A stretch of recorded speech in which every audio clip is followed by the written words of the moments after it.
आप एक अच्छे कॉर्पोरेट लॉ फर्म में नौकरी कैसे पा सकते हो by getting a LLM through CLAT PG 2025। इस वीडियो के अंदर हम लोग डिटेल में डिस्कस करेंगे। फिर चाहे आपने मान लो बिल्कुल जीरो आपका बैकग्राउंड हो कॉर्पोरेट लॉ का, आपको बिल्कुल नहीं पता है कि क्या करना है कैसे करना है, इस वीडियो के अंदर हम लोग एकदम डिटेल स्टेप बाय स्टेप जाएंगे कि कैसे आपको प्रिपरेशन करनी है। फिर जब आप कॉलेज में जाओगे अपना एलएलएम आप जब करोगे तो वहां पे आपको क्या क्या करना है, किन चीजों पर ध्यान देना है। फिर आफ्टर कॉलेज आपको क्या करना है, अभी जब आप यहाँ पे हो बिफोर कॉलेज तब आपको क्या करना है, क्या क्या चीजें हो सकती हैं, सारे फैक्टर्स सारी बातें सारे स्टूडेंट्स के लिए एक एक डिटेल में सारी बातें करेंगे। तो इस वीडियो को लास्ट तक प्लीज जरूर देखिए और साथ ही में चैनल को सब्सक्राइब भी जरूर करिए।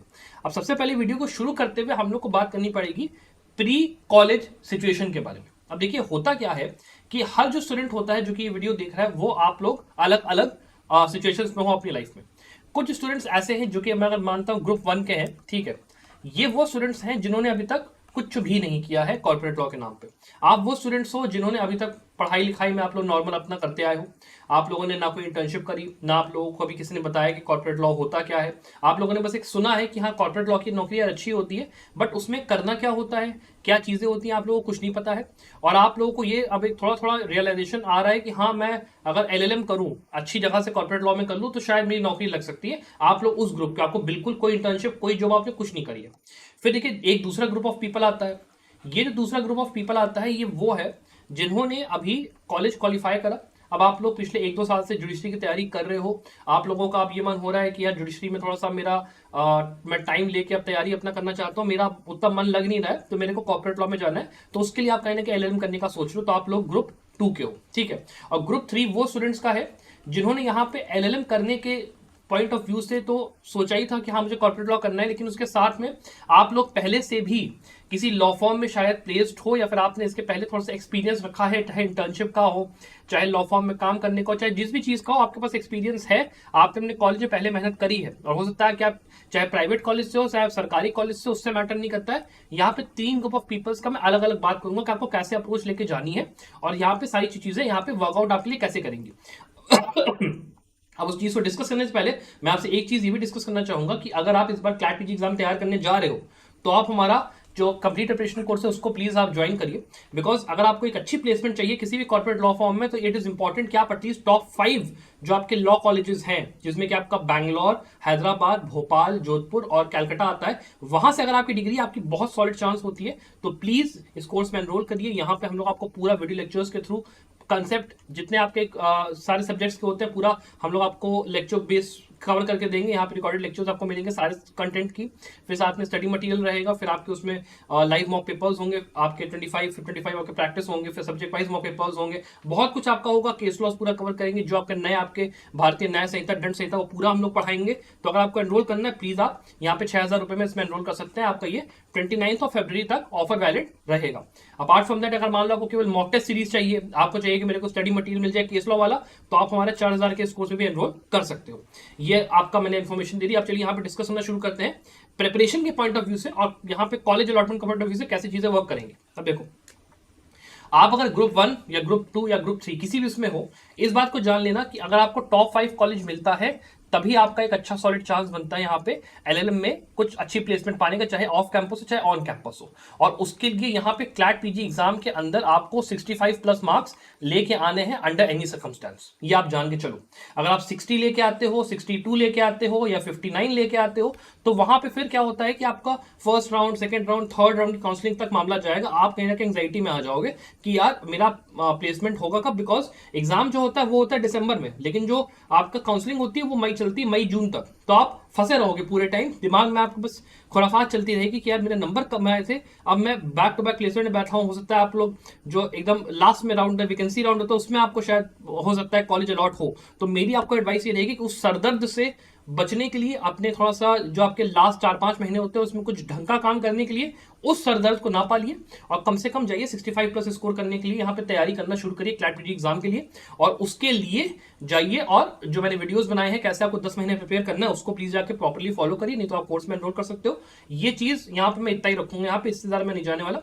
अब इसके बाद हम लोग बात करना शुरू करते हैं कि जब आप मान लो 65 प्लस स्कोर करके ले आए, या फिर मान लो आप टॉप 5 कॉलेज में अपना आ गए, मान लो टॉप 5 में नहीं है, मान लो आप टॉप 7 टॉप 8 में भी आ गए, मान लो आप पंजाब पा गए, आप मान लो हो सकता है कि वो पा गए, रायपुर पा गए, गए, ठीक है, वहां तक भी मान लो अगर आप आ गए हो तब भी it is good enough.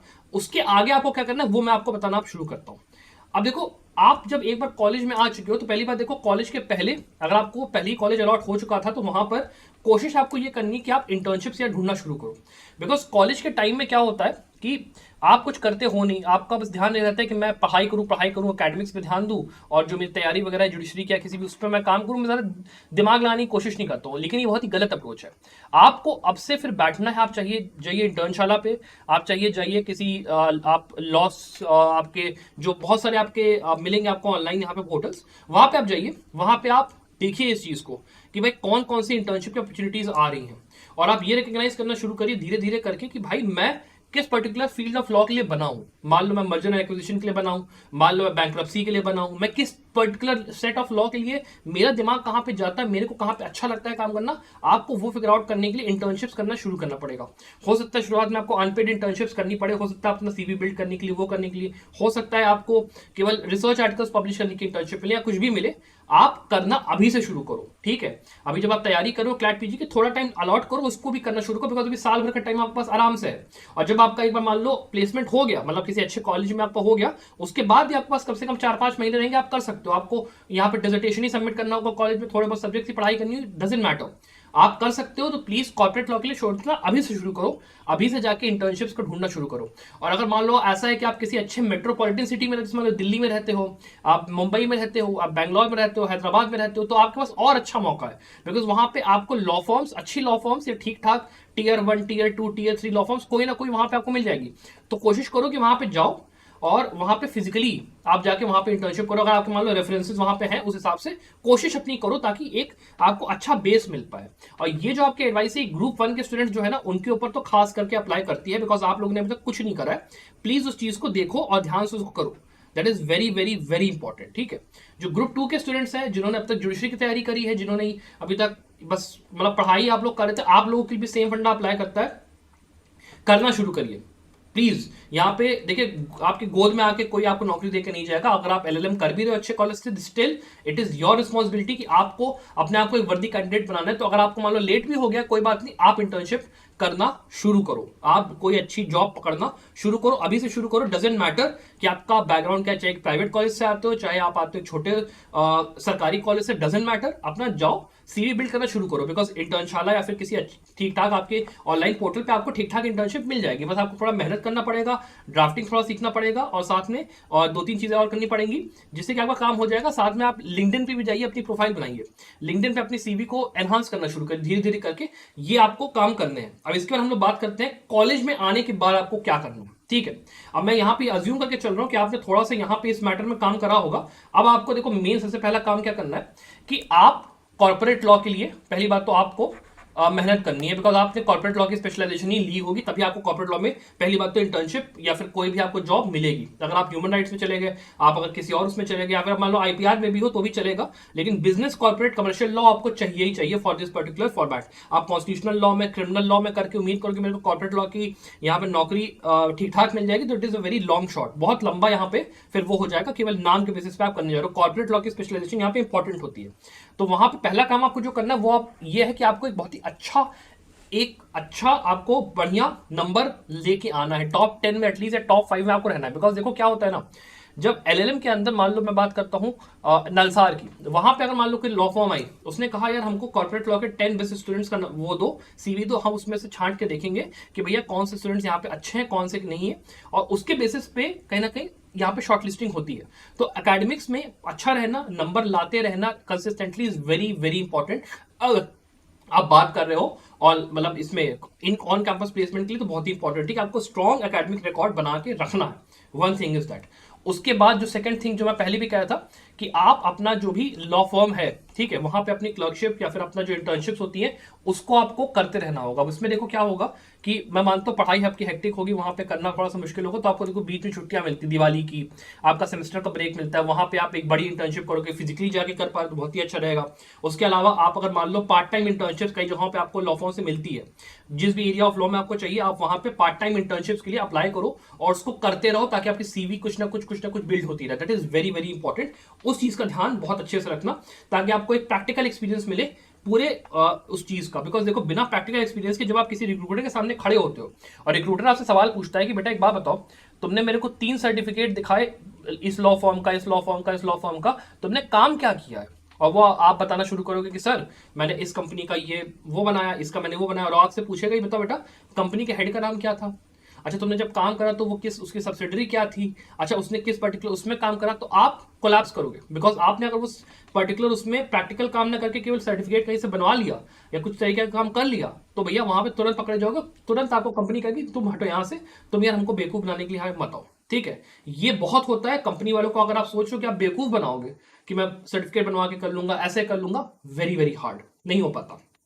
So it is important कि आप प्रैक्टिकल एक्सपीरियंस रखो। ठीक है, इंटर्नशिप्स को अपना परस्यू करो, अपना जो भी आपको टाइम मिल रहा है उसके अंदर, चाहे पार्ट टाइम में करो चाहे छुट्टियों के बीच में करो, वेरी इंपॉर्टेंट कि आपको ये काम करना है।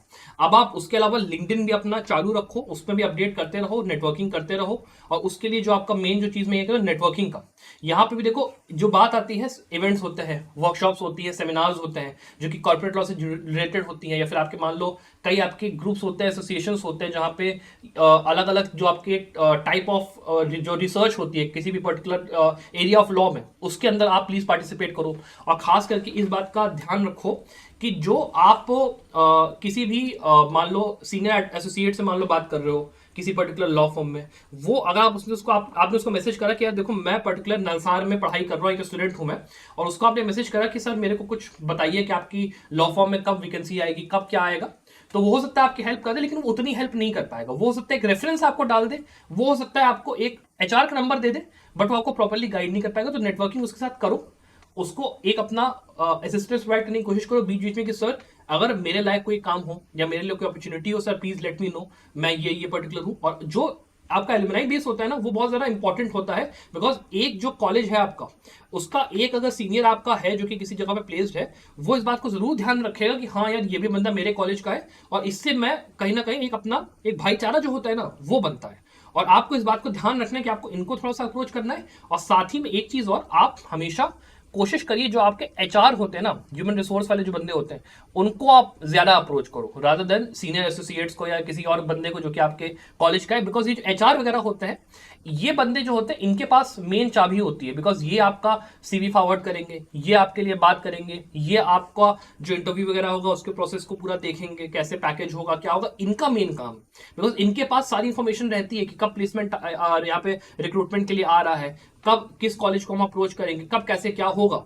तो ये चीज आपको केवल एक एचआर ही करके दे पाएगा। इसमें भी 2-3 तरीके के एचआर होते हैं। कुछ कंपनी वाले एचआर होते हैं, उनको आप कांटेक्ट कर सकते हो। लॉ फॉर्म के एचआर होते हैं, उनको कांटेक्ट कर सकते हो। इन हाउस जाना है या आपको लॉ फॉर्म जाना, उस पर डिपेंड करता है। उसके अलावा अगर मान लो आप बात करते हो कि कुछ आपके प्राइवेट एचआर भी होते हैं, बट उसमें भी देखना होता है कि वेरीफाइड है कि नहीं, वो कि भाई सही में उसके पास क्लाइंटेज है, कि उसके पास आते हैं रिक्रूटर अपनी नीड्स के लिए कि हाँ भाई हमको इस तरीके का बंदा चाहिए, तो उनके पास आप जा सकते हो, उनके पास अपनी सीवी अपना फॉरवर्ड करके वो कर सकते हो। कुछ लोग इसमें पैसा भी लेते हैं, तो थोड़ा सा मतलब लिंक्डइन के ऊपर भी थोड़ा सा आपको काफी उस तरीके से चलना पड़ेगा कि आप काफी इस चीज को नहीं कर सकते हो कि आप बिल्कुल ही अंधों में काम करो, एकदम ही हर चीज से भरोसा करो जो आपको दिख रही है। काफी सोच के समझ के जो आपके सीनियर्स हैं या फिर जो आपके कोई ऐसे बंदे हैं जो कि आपको कॉलेज में अगर मिला है जिसने कि पहले ये काम करा, उनसे थोड़ा सा बात करिए, नेटवर्किंग करिए और उनसे सीखिए, जानिए कि ये सब चीजें वर्क कैसे करती है। कौन सा ऐसा बंदा है जिसको कि मैं अगर कॉन्टैक्ट करूंगा, जिससे कि मैं अगर बात करूंगा तो मेरा कुछ काम यहाँ पे निकलेगा। दैट इज वेरी इंपॉर्टेंट, इस चीज का ध्यान रखिएगा। उसके अलावा एक जो चौथी चीज होती है कि वो आप अपने प्रोफेसर जो आपको कॉलेज में पढ़ा रहे हैं, ठीक है, उनके साथ आपको एक अच्छा कनेक्शन बना के चलना है। बिकॉज देखो ये जो आपके प्रोफेसर्स होते हैं ना, इन लोगों के पास पूरी एकदम दे आर लाइक एनसाइक्लोपीडिया यार, एनसाइक्लोपीडिया होते हैं। मान लो अगर आपका कोई ऐसा प्रोफेसर है जो कि कॉर्पोरेट लॉ में मर्जर एंड एक्विजिशन का एक एक्सपर्ट है, उस बंदे ने अपने पिछले 25-30 साल में केवल वही काम ही करा है। उससे आप पूछो कि सर मेरे को अगर उस फील्ड में पर्टिकुलर नौकरी चाहिए तो मेरे को कौन सी किताब पढ़नी चाहिए, कौन से ऐसा एरिया ऑफ लॉ है जहां पे अभी डेवलपमेंट हो रही है, जिसमें कि हो सकता है कि अगर मेरे को इस चीज का नॉलेज हो तो मेरे को बेटर अपॉर्चुनिटी मिल पाए। सर कौन कौन सी कंपनीज हैं जहां पे ये होता है, किस तरीके से चीजें वर्क करती है, उनसे आप जाइए, उनसे आप पूछिए, बात करिए और उनके साथ एक अच्छा कनेक्शन बना के चलिए। हो सकता है कि वो आपका कहीं नाम ही वो कर दे, वो बहुत ही इंपॉर्टेंट है। साथ ही में देखो एक चीज और होती है कि हर जो आपका कॉलेज होता है वहां पे एक प्लेसमेंट सेल का कोऑर्डिनेटर भी होता है। आपका एलएलएम का भी होगा अलग और आपका अंडर ग्रेजुएट का भी अलग होगा। तो जो प्लेसमेंट सेल का कोऑर्डिनेटर होता है ना, जो फैकल्टी होती है, उसको भी जाके आप चाहो तो बटरिंग उसकी भी कर सकते हो कि मैडम या कोई सर जो भी होंगे, सर हमारा ये काम है, सर इसको प्लीज सीवी फॉरवर्ड करवा दो, इसको यहाँ पे करवा दो, उसको वहां पे करवा दो, सर इस हमको इस पर्टिकुलर लॉ फॉर्म के बंदे का नंबर दिलवा दो, या कुछ हमारा सर रेफरेंस लगवा दो, या सर देखो हमने इतना इतना काम किया है, उसके बेसिस पे क्या हमारा कुछ हो सकता है, या फिर हमको बता ही दो कि भाई हम क्या कर ले जिससे कि हमारा थोड़ा बेटर हो जाए। ये चीजें आपको करनी पड़ेंगी खुद से। आपको कोई देखो बताने नहीं आएगा, मैं आपको बस एक गाइडेंस दे सकता हूं, बट आपको करनी यहाँ पे खुद पड़ेंगी। क्योंकि जो स्टूडेंट वहां पे अगर आप जाओगे ना, वहां पे आपको बैच मिलेगा 60 स्टूडेंट 70 स्टूडेंट्स का, तो वहां पे कई लोग उसमें घुसे होंगे, आपको वहां पे उस तरीके के लोग भी मिल जाएंगे जो कि केवल कॉर्पोरेट लॉ की प्लेसमेंट के लिए आए। तो आप चाहो तो उनसे भी दोस्ती बना सकते हो, ठीक है, वो भी आप कर सकते हो। और उसमें कई स्टूडेंट्स ऐसे भी होते हैं जो कि पहले से किसी लॉ फॉर्म में थे, वो अपना ब्रेक लिया, वहां पे ये अपना आ गए यहाँ पे लॉ फॉर्म में नौकरी करने के लिए, सॉरी एलएलएम करने के लिए। तो वो जो स्टूडेंट्स होते हैं वो हो सकता है जनरली आपकी हेल्प करें ना करें उसका कोई भरोसा नहीं है। तो आप हो सकता है कोशिश करो उनसे पूछने की, भाई बात करने की, नेटवर्किंग बढ़ाओ, हो सकता है कुछ ना कुछ आपका काम निकल जाए। मतलब आपको हर तरीके से एक्सप्लोर करना है पूरे अरीना को। जो कॉलेज में आप जा रहे हो उसको आपको पूरा एकदम निचोड़ के एकदम रख लेना है। फिर उसके अलावा देखो, एक आपको जो पर्सनल अपने ऊपर काम करना है वो है कि आप अपने जो लीगल राइटिंग है, बिकॉज देखो लॉ फॉर्म में अगर आप जा रहे हो किसी भी काम करने, वहां पे मेन क्या होता है, वहां पे आपको मेमो ड्राफ्ट करना है, वहां पे आपको कॉन्ट्रैक्ट ड्राफ्ट करना है, वहां पे आपको रिसर्च करनी है, केस लॉस पे काम करनी है, ये सब चीजें आपको करनी है। तो उस चीज का अच्छी एकदम नॉलेज रखो। केस लॉ की नॉलेज अच्छी होनी चाहिए, लॉज की नॉलेज अच्छी होनी चाहिए, मेमोरेंडम बनता कैसे है, जो आपके अलग अलग तरीके के डॉक्यूमेंट्स होते हैं वो बनते कैसे हैं, कौन सी चीज कहाँ पे जाएगी, कौन सा कैसे होगा, प्रॉपर लीगल लैंग्वेज कैसे लिखी जाती है, जो नए नए आपके टूल्स आए, एआई आ गया, चैट जीपीटी आ गया, रिसर्च कैसे हो रही है, इन सब स्किल्स के ऊपर काम करना शुरू करो। और उसके लिए तो आपको लॉ फॉर्म में मतलब अपना एलएलएम की जरूरत नहीं है, वो अभी से आप करना शुरू करोगे तो आपको बहुत बेनिफिट करेगा। तो ये सब चीजों को आपको बहुत ध्यान में रख के चलना है। उसके अलावा एक बात और जो होती है कि आपको यहाँ पे बहुत ज्यादा इन्फॉर्म रहने की जरूरत है।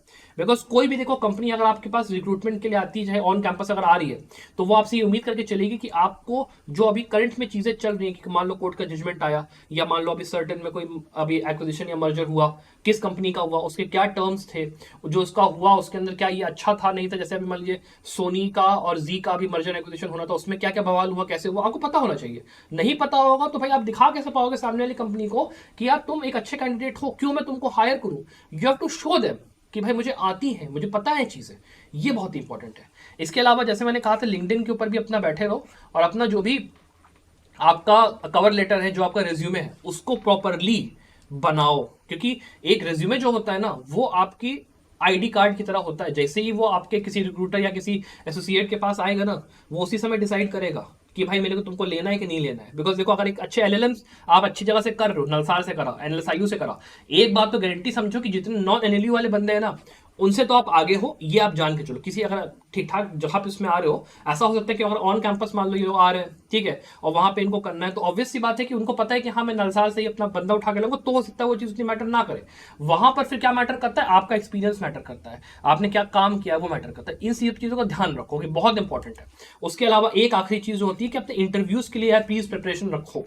आप जाओ, आपको वहां पे अपने कॉलेज के अंदर ही ना, आपको हो सकता है अंडर ग्रेजुएट वाले बंदों से थोड़ा दोस्ती बनाना पड़े, जो कि मॉक्स में या जो आपके इंटरव्यू वगैरह की जो प्रिपरेशन वगैरह करते रहते हैं स्टूडेंट्स, या फिर आप ऑनलाइन इस चीज को चेक करोगे तो आपको बहुत तरीके की चीजें मिलेंगी। अपने आप को बिल्कुल प्रिपेयर्ड रखो। आपको लगना चाहिए, बात करके आपका पता चलना चाहिए कि भाई मैं एक ऐसा बंदा हूं जिसको कि प्रैक्टिकल एक्सपीरियंस है, जिसको काम आता है, और अगर आप मुझे हायर करोगे तो आपको मेरे पे मेहनत करने की सर जरूरत नहीं है, मैं बढ़िया काम करके आपको दूंगा बिल्कुल बिना किसी टेंशन के।